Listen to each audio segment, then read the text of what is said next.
Ladies and gentlemen, good evening. I'm Papa Boris, and I know what you're thinking. You're thinking, Papa Boris, why the hell are you playing Rogue Legacy 2? This is a game that was massively hyped, just hit early access. Everybody and their dead grandma's dead hamster is just crowding YouTube with videos for it. What could you possibly offer that millions of other people haven't already offered? And I'll tell you what I offer. Skill.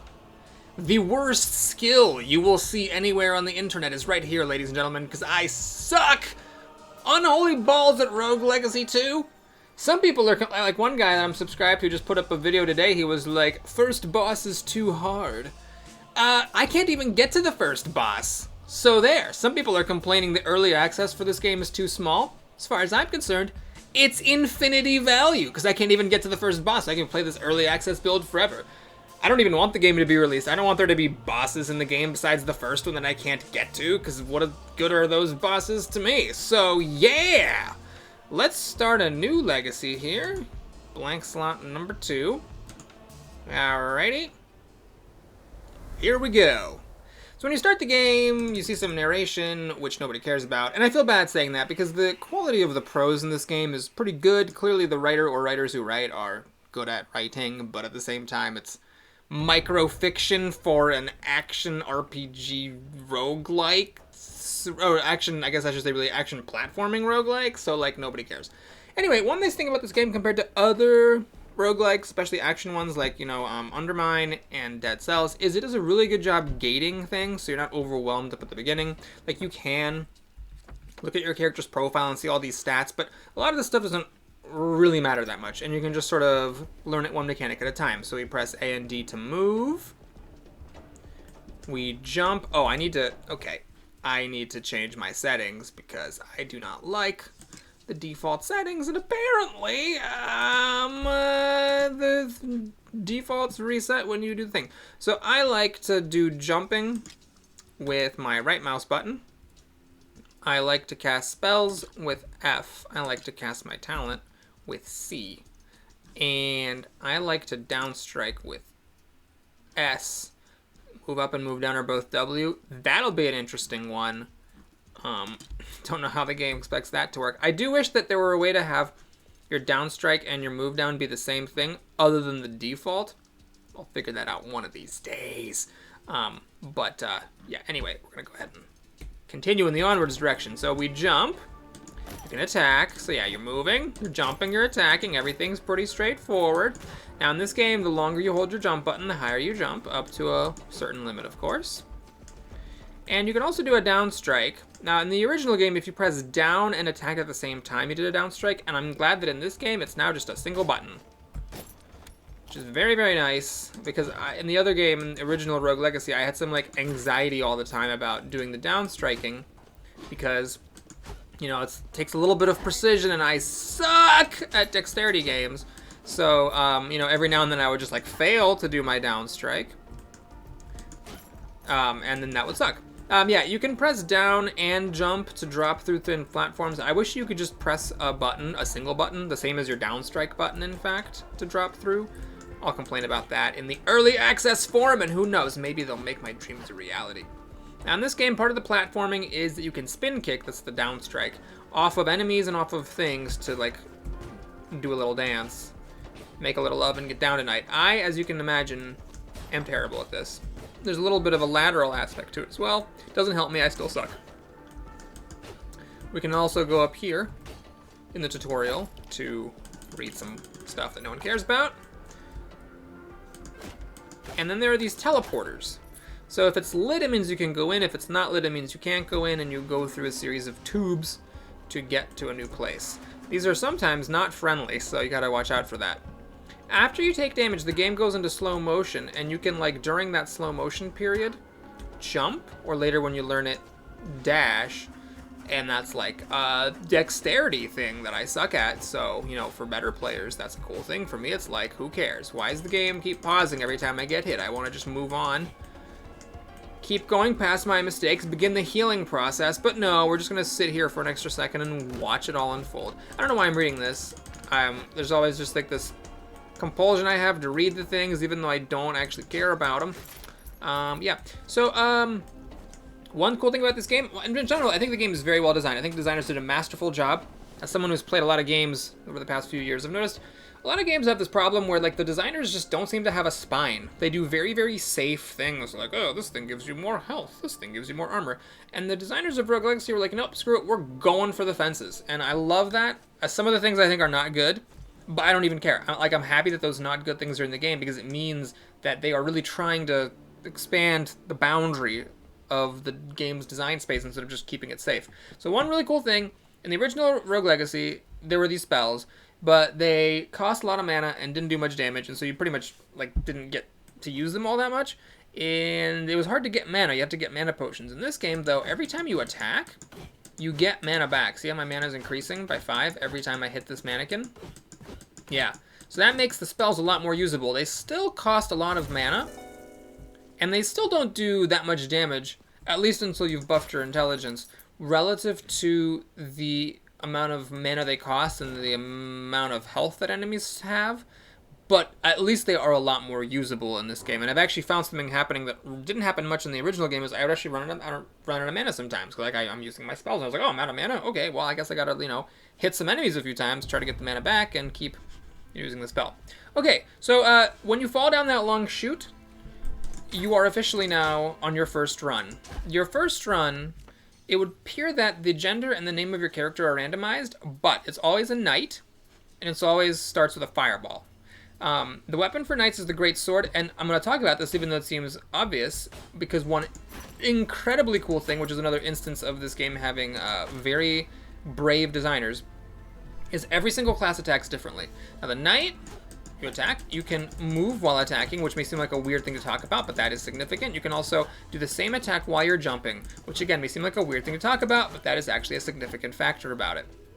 The knight's special ability is this block. I've never seen anyone use it. Even if you watch like the crazy guy who before the game even entered early access on his like early access copy of the game, figured out how to beat the entire early access on one playthrough, like on your like first guy that ever comes in, he didn't use it. So I'm just never going to use it because I'm bad and I don't want to. The fireball spell is pretty good. We'll do it in some cases. So the way this game works is pretty typical of, your action platforming. Oh, there's the very first enemy of the game, and it hit me. Cool. Typical of your action platforming roguelike, you walk into a room, there's a combination of platforming challenges and enemies. You don't have to kill all the enemies if you do not want to, but enemies have a chance of dropping gold, and gold is a good thing to get, so if you can without taking damage, it's not a bad idea to break all the furniture and try to kill all the enemies. Inevitably, you will die, and we'll talk about what happens when you do. Notice I took one hit, but it dealt a bunch of damage, so, things hit you pretty hard. A big part of this game is learning how the enemies move, and if you're bad like me, you kind of have to learn how to cope. You know how like when you're really, really depressed, and so you like find ways to cope with your infinite sadness, like such as by doing drugs, for example, or eating lots of ice cream. So that's kind of like Rogue Legacy for me, is just finding ways to cope with the fact that I'm terrible. It means playing very cautiously, learning how the enemies move, and and just trying to survive. So a lot of times I'm just going to ignore rooms or back away from rooms instead of actually going in there and trying to fight them. Now this is a trap room, okay? The way that the trap rooms work is it shows you a picture of a chest, and it says fairy chest in the bottom right hand corner, and it has conditions, and it's saying like if you meet these conditions you're going to get the chest. That is all a lie. All that the game is trying to do is trick you into taking damage, so we're just going to leave. You fall for it a couple of times, and you're like, haha, good one, designers, ha ha ha ha. Okay, I'm getting out of here. And then you just don't do it. And in all seriousness, there are some fairy chests that are actually possible to get, even if you suck, and we'll be trying to get those. The fairy chests are incredibly valuable. They give you very rare things. Okay, so when you see a cracked wall, I didn't talk about this in the tutorial, it means you can hit it with a spell and it'll break. So if you're smart, what you'll do is make it possible for yourself to get there, but I didn't. You probably could have like spun kick off the enemies or something and jumped in there. As it is, there's no point in breaking this wall because I don't think I can actually get in there with my default jumping size. Okay, well this is great. So this game is what's called apparently a Metroidvania. I have massively inadequate nerd cred because I do not have any experience playing Metroid, Super Metroidvania, whatever the game is. I don't know. I've never played it. But you can't just fight the first boss or any of the bosses like you could in Rogue Legacy 1. You first have to unlock 2 heirlooms in order to be able to even get to the boss. Now this is stupid. I should really just go try to get more gold and then come back to this, because I'm gonna die here. But this is the thing I can never beat, and as a result, I cannot get to the first boss, because you have to beat this one and one of the other ones in order to be able to even access the boss for this biome. Now the way that this works is when you go into the challenge, you get all your health and mana back, which is cool because you're going to need it during the challenge. The challenge is not procedurally generated. It is the same thing every single time, and you have to, you know, beat a sequence of challenges ranging from combat to platforming that teach you various mechanics of the game. And at the end of the day, if you actually succeed at the whole thing, then you know, unlock an heirloom. An heirloom is a permanent bonus that applies to all of your characters from that point forward. This gives you the power of insight, which allows you to read these glowing blue things, and yeah, when you find them, you can now read them as opposed to previously where you can't. So the first part of this challenge is the part that I get stuck on, so you're gonna watch me die here. You have to spin kick off of these things in order to climb higher. You don't jump high enough without it. There's actually another one over here. It's just kind of hiding, and it gets you every single time. Okay, now this is not the part that I can't do, although yep, see there it is. I usually take at least one hit on these. Just take glowing lantern, orb to the face. Is this part? I cannot do this part. So you have to spin kick off of this floating mass of glowing flame things and land on a platform up here, but for whatever reason, you have to like spin kick more than once, or I don't know what the deal is. Oh, I just did it! Holy crap! Okay, well, yeah, so apparently I've never done that before in my life. Cool! When you get to a certain point, the game teleports you forward. So there's like these stages, and again, it's the same thing every single time, so the challenge never changes. Here we get to the next phase. The idea with this is that these orbs create this aura of hate, and if you attack while you're within one of the orbs, they shoot at you. So you have to hit it and run away so you don't get hit. But you have to do it to get through these doors. Eek. Okay. It counts also for spin kick, so when I spin kick off this lantern to get up there, it's going to shoot at me. I cannot believe I did that challenge. I seriously have been playing this game for many hours since it was released on August 18th, and I've never gotten up those things. By spin kicking, I've gotten up by having various class abilities and things that let me cheat my way up there, and then I subsequently died on the later challenges, so it would be quite a thing if I actually succeeded at this for the very first time ever. But we're definitely not out of Kansas, so this thing's going to shoot at me now. What I'm going to do is I'm actually going to hit it and run backwards. And then we're going to do this again and dodge that again. If you're a class that can like shoot or something. Actually, can I just oh no, I'm within the orb. I'm still within it, so it's not gonna who's shooting at me? This guy is, and that guy. Oh, there's gonna be two of them shooting at me. Okay, I'm gonna fire a fireball at this and try to run forward. Okay, that seemed to work. Okay, so the next stage of it is that if you get to the orb and press the R button, it shuts down, but only for a limited amount of time. This will be important in the challenges to come. Okay. If you land in this water, by the way, you take 1 damage, and the game teleports you back to the place you came from, which is kind of nice. So you will eventually die doing that, but it's a fairly light price to pay. Okay, so here we have to fight some skeletons and an eye. The eye shoots a lot of projectiles. Notice how that thing came back. Oh, shoot. I pressed the spin kick button instead of the, oh god, attack button. Okay, so what I'm going to do is I'm going to try this very cautiously because I did not mean for my first video to come out looking like this. I just thought I would die. Okay, so now what you have to do, these platforms, the way they work is when you step off of them, they disappear. So you just stand on them. I'm going to do that here. Oh god. Okay, so this is a little bit of a complication here. I need to, because I don't actually want to fight them because I'm inside of the orb thing. Here, this is a fun part. If you manage to make it here, just go down as quick as you can. Oops, no, I meant to jump up from there. That was silly. All right, and this is the part that I can't do. You need to, like, get up there really quick and shut it off. Oh my god, one more hit and I'm dead. Crap, now that that ghost...